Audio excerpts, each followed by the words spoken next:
My name is Meerah, and I'm a Lorekeeper in one of Yogg-Sothoth's libraries, and today I wanted to talk about one of the many fascinating locations in the Lovecraft mythos. Our topic of discussion in this video is the land of Lomar in the Dreamlands.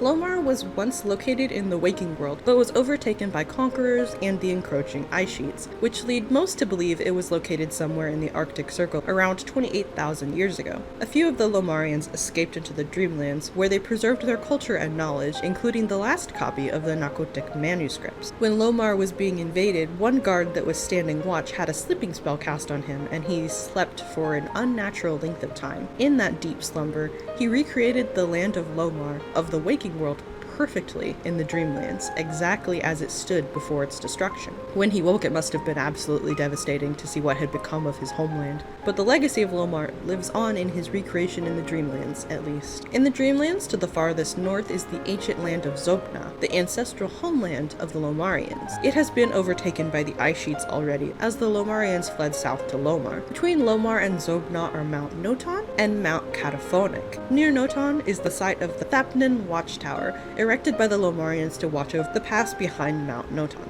The mysterious Valley of Banoff is said to be visible from this tower. It is also said that a secret cave in Mount Kadath holds the famous Heart of Kadath, a heart-shaped rock that glows red and pulses with what appears to be a heartbeat.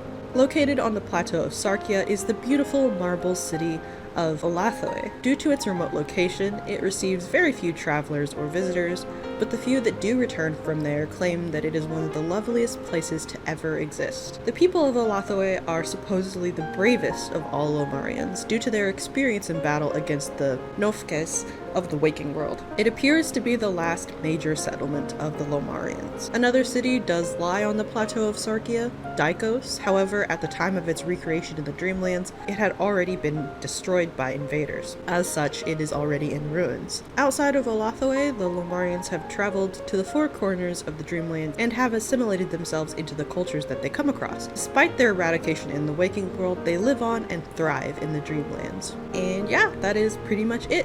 I find Lomar to be a fascinating area of the Dreamlands, specifically because of how mysterious and remote it is.